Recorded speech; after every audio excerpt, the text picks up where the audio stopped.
સતી આવ્યા હોય તો કોણ ખુશ ન થાય? અને ઋષિ એમના પગમાં પડી ગયા, આળોટવા લાગ્યા. અરે મારા નાથ કૈલાસપતિ પરમાત્મા, હે આશુતોષ પ્રભુ, આપ પધાર્યા. ગદગદ થયા અને જ્યાં પગમાં આળોટવા માંડ્યા ને સતીએ મનમાં વિચાર્યું, ઓહો હો હો, આ કથા સાંભળવા છે કૈલાસથી અહીંયા સુધી લાવ્યા, આ તો અમારા પગમાં આળોટે, હવે આ હું કથા કરવાના? આ ગ્રંથિ બાંધી દીધી, આ ભૂલ કરી સતીએ. અને આ ભૂલ કરી એટલે કથા અગત્ય ઋષિએ રામકથા તો કહી, પણ આવી ગ્રંથિ લઈને બેઠા હતા ને એટલે સાંભળી નહીં. અને એક પછી એક ભૂલ કરતા ગયા. અને આપણને ખબર છે કે આ અનેક ભૂલોનું પરિણામ શું આવ્યું? શિવજીએ સતીનો ત્યાગ કર્યો. તેથી જીવનમાં ક્યારેય એવી ભૂલ ન કરવી કે આ કથા કરવા આવે તો અમારે સાંભળવા ના જોડાય. આવી કદી ભૂલ ન કરવી, નહીં તો એના પ્રાયશ્ચિત સામાન્ય નથી. સામાન્ય નથી એના પ્રાયશ્ચિત. આપણે એ કથામાં આગળ નથી જવું, પણ આ તો એક ઈશારો કરું છું તમને. કોઈ પણ હોય, હું છું એવું નહીં, કોઈ પણ વ્યક્તિ આવે, જવાય, સમય કઢાય તો કાઢો, સત્સંગમાં જઈને બેસો. કારણ કે જઈને બેસીશું ને સત્સંગમાં, ખોટ નહીં જાય. ભગવાનના સરસ ચરિત્ર ગુણાનુવાદ એમનું સ્મરણ થશે ને, પાપ તો નહીં જ લાગે, પણ કંઈક સારું થશે, એટલો ભાવ રાખજો. કહેવાયું છે કે ત્યારબાદ ભગવાન મનુ અને શત્રુપાજીના બીજા પુત્ર પ્રિયવ્રત એમનો વિસ્તાર કહ્યો છે. ઘણા ઘણા તેમના પુત્ર પૌત્ર પૌત્રાદિક આગળ વધ્યા. એમાં એક પુત્ર છે આગવિગ્ર. એમને ત્યાં નાભી રાજા થયા. નાભી રાજાને ત્યાં ભગવાન વૃષભદેવનું પ્રાગટ્ય થયું છે. વૃષભદેવના જીવન ચરિત્રને જોઈએ ને તો મહાપુરાણ કહે છે કે તેમનું ચરિત્ર બહુ જ ઊંચું હતું, તપસ્વી હતું. તેથી વૃષભદેવ તપસ્વી જીવન જીવ્યા. પોતાના સ્વના દર્શન કરી શકતા, આત્મદર્શન કરીને જીવતા. પરમહંસોની રહેણી કરણી કેવી હોય એ વૃષભદેવજીએ બતાવ્યું હતું. અને તેથી તેઓ શરીરને અને આત્માને અલગતાથી જોઈ શકતા હતા. શરીરને કશું થાય ને તો પણ એ મસ્ત રહેતા, કહેતા કે મને કશું નથી થયું, આ શરીરને થયું છે. અને છેલ્લે અંતમાં એમ કહેવાયું છે કે કર્ણાટકના જંગલોની અંદર જ્યારે આગ લાગી ને તો પણ એ આગ લાગેલા જંગલમાં એ અંદર ગયા અને શરીર બળવા લાગ્યું, તોય એમની સ્થિતિ એ છે કે આ તો શરીર બળે છે, હું તો ચિદાનંદ રૂપ શિવોહમ શિવોહમ સચ્ચિદાનંદ રૂપ શિવોહમ શિવોહમ, હું તો સચ્ચિદાનંદ રૂપ છું. શોહમ શિવોહમ સચ્ચિદાનંદોહમ અહમ બ્રહ્માસ્મિ તત્વમસી. જેને આ સૃષ્ટિની રચના કરી છે તે અને આ શરીરની અંદર છે તે અલગ નથી, પણ એ વિભુ છે અને આપણે અણુ છીએ. આપણે એક નાનો સરખો અંશ છીએ, એ અંશી છે. આપણે બુંદ છીએ, એ સાગર છે, એ વિરાટ છે. આપણે એક જ્યોતિ છીએ, એ દાવાનળ છે. આપણે એક દીપક છીએ, એ પરમ પ્રખર તેજોપૂર્ણ છે. આટલો જ ફરક છે. તેથી પરમ પૂજ્ય ગુરુદેવ કહેતા કે એની સાથેનું જોડાણ, સતત કનેક્શન બનાવેલું રાખો તો આપણી અંદરની ચેતના છે એમાં ધીરે ધીરે ધીરે ધીરે પ્રગાઢતા વધશે. અને એ ચેતના આપણી અંદર જ્યારે વધવા લાગે ત્યારે અવશ્ય એની સાથેનું અંતર ઓછું થવા લાગશે. આ અંતરને ઓછું કરવાનું છે. અને આ અવસ્થા, આ સ્થિતિ, આ યોજના બીજી કોઈ યોનિમાં સંભવ નથી. માત્ર ને માત્ર આ મનુષ્ય યોનિમાં શક્ય છે. અને તેથી આપણે એને કરી લેવું જોઈએ. આપણું લક્ષ્ય બનાવી લેવું જોઈએ કે મારું લક્ષ્ય આ હોવું જોઈએ. બીજી બધી વસ્તુઓ ગૌણ છે.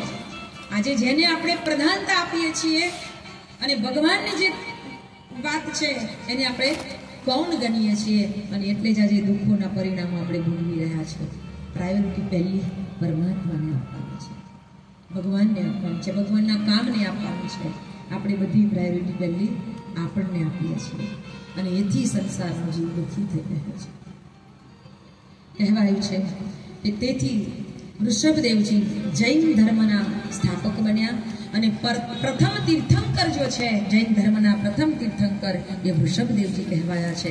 તેનું સ્મરણ કરતા કહેવાયું છે મંગલમ ભગવાન વીરો, મંગલમ ભગવાન વીરો, મંગલમ ગૌતમ પ્રભુ, મંગલમ સ્થુલિભદ્રાચાર્ય, જૈન ધર્મો નમોસ્તુતે, જૈન ધર્મ નમોસ્તુતે.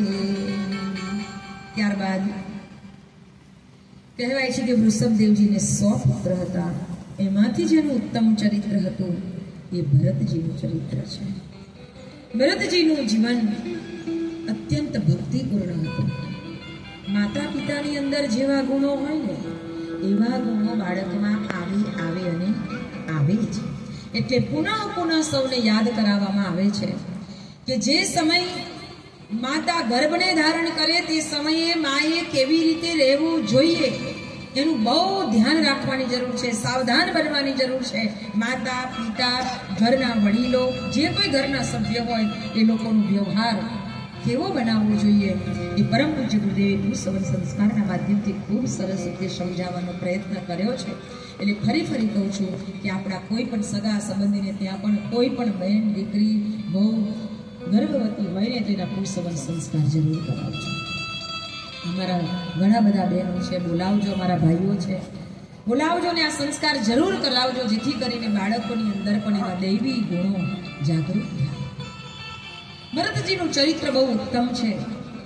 બધું જ કેટલો વૈભવ હતો છતાંય છોડી અને ભક્તિમાં લીન બની જંગલમાં ઝૂંપડી બનાવીને રહેતા હતા. એક દિવસ ભરતજી તપમાં મગ્ન રહેતા એક દિવસ સવારે સ્નાન કરવા ગયા અને નદીએ સ્નાન કરી રહ્યા હતા. ત્યાં સૂર્યનારાયણ ભગવાનને અર્ઘ્ય અર્પણ કરે છે. ત્યાં એક હરણી પાણી પીવા આવી અને ઝાડીમાંથી યક્ષીની ગર્જના સંભળાઈ એટલે હરણી ગભરાઈ ગઈ અને છલાંગ મારીને દોટ મૂકવા ગઈ તો છલાંગ મારતા હરણીના ઉદરમાંથી હરણ બાળ પાણીમાં પડ્યું. આ હરણનું બચ્ચું પાણીમાં તરફડવા લાગ્યું એટલે ભરતજીને દયા આવી. હરણ બાળને ઉઠાવી લીધું અને આ પોતાના કુટીરમાં લઈ આવ્યા. ધીરે ધીરે હરણબાળ મોટું થવા લાગ્યું. એના માટે ઘાસ લઈ આવતા, એને ખવડાવતા, એને રમાડતા. પછી તો એની સાથે લગાવ થઈ ગયો. પછી તો ભરતજી ધ્યાનમાં બેસે, તપમાં બેસે ને તોય હરણબાળ આવીને ઉપર ચડી જાય, ખોળામાં બેસી જાય. એને બધી જગ્યાએ એને ડિસ્ટર્બ થવા લાગ્યું, તકલીફ થવા લાગી. હવે જે ધ્યાન થતું હતું એ ધ્યાન નથી થતું. હવે વિચાર કરવા લાગ્યા કે શું કરવું. પણ એની સાથે એવું લાગણી બંધાઈ ગઈ હતી. અને એક દિવસ જ્યારે હરણાનું ટોળું એ જંગલમાંથી નીકળ્યું ને તો હરણબાળ એ હરણાના ટોળામાં ભળી ગયું અને હરણના ટોળાની સાથે દૂર સુધી નીકળી ગયું. ભરતજી હરણના બચ્ચાને શોધવા લાગ્યા પણ ક્યાંય મળ્યું નહીં. સમય વીતી ગયો. ફરીથી પુનઃ પોતાના તપમાં આમ તેમ રહેવા લાગ્યા. પણ જ્યારે અંતિમ સમય નજીક આવ્યો ત્યારે ભરતજીને એ હરણબાળ યાદ આવ્યું. અંતિમ સમયે હરણબાળ યાદ આવ્યું કે હરણ એ ક્યાં ગયું હશે, એને કોઈ ખાઈ તો નહીં ગયું હોય ને, એ ખાતું તો હશે ને, એને ભૂખ્યું તો નહીં રહ્યું હોય ને. આ વિચાર આવવા લાગ્યા અને છેલ્લો સમય હતો જ્યાં અંતિમ વેળાએ હરણબાળનું સ્મરણ થયું અને તરત જ આ શરીરમાંથી આત્મા નીકળ્યો અને હરણબાળની અંદર પડ્યો. બીજી કોઈ જગ્યાએ હરણ ગાય અને એમાંથી હરણબાળ રૂપે આ ભરતજીનો આત્મા હરણનું શરીર ધારણ કરે છે. આ શાસ્ત્ર આપણને બતાવે છે કે આપણે અંતિમ સમયે કોનું સ્મરણ થાય એવા આપણા જીવનના ચરિત્રો બનાવવા જોઈએ, આપણા જીવનના વ્યવહારો બનાવવા જોઈએ. એટલા માટે પરમ પૂજ્ય ડોંગરેજી મહારાજ કહેતા કે આજે આ જે સનાતન સંસ્કૃતિને માનનારી આપણી જે સંસ્કૃતિ છે, આપણી જે હિન્દુ સંસ્કૃતિ જે છે, જે ગાયને પાળવામાં માને, ગાયની રક્ષા કરે, ગાયની સેવા કરે, એ ઘરોની અંદર આજે કૂતરા પડાવવા માંડ્યા, કૂતરા રાખવા માંડ્યા. અને પરમ પૂજ્ય ડોંગરેજી મહારાજ, આ મારા શબ્દ નથી, ડોંગરેજી મહારાજ કહે છે કે કૂતરા રાખવા વાળાને હું એટલું જરૂર કહીશ કે તમારો આગળનો જન્મ તમે અત્યારથી નક્કી કરી રહ્યા છો કે તમારે શેમાં જવાનું છે. આવા તપસ્વી ભરતજી જેવા, ભરતજી પણ જો હરણબાળની અંદર જન્મ લઈ શકતા હોય તો આપણે તો એકદમ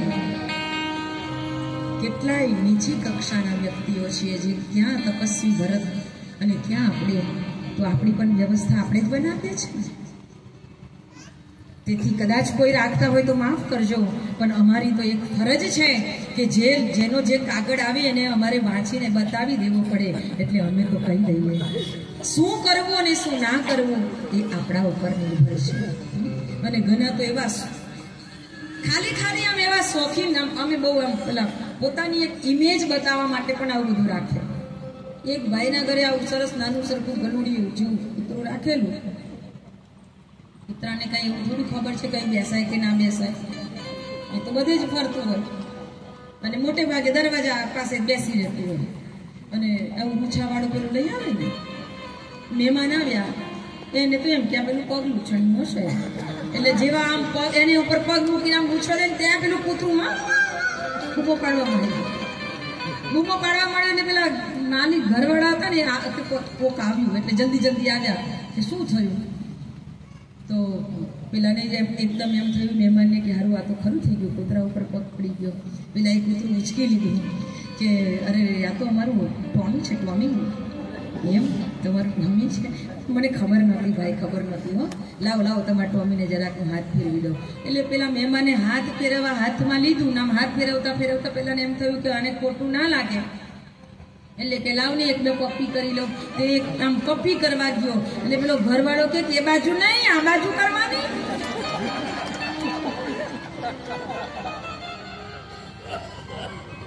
ડેટોથી મોડું ધોવે તો મેળ પડે એમ નતું.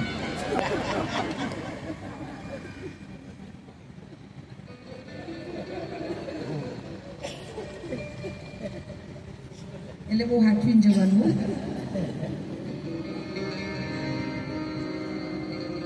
પરમ પૂજ્ય ડોંગરેજી મહારાજ ભરત ચરિત્રને યાદ કરીને કહે છે, તેથી અંત સમયે મારું ભગવાન યાદ આવે ને એવા આપણે આ જીવનને બનાવવાનો પ્રયત્ન કરીએ વારે ઘડીએ.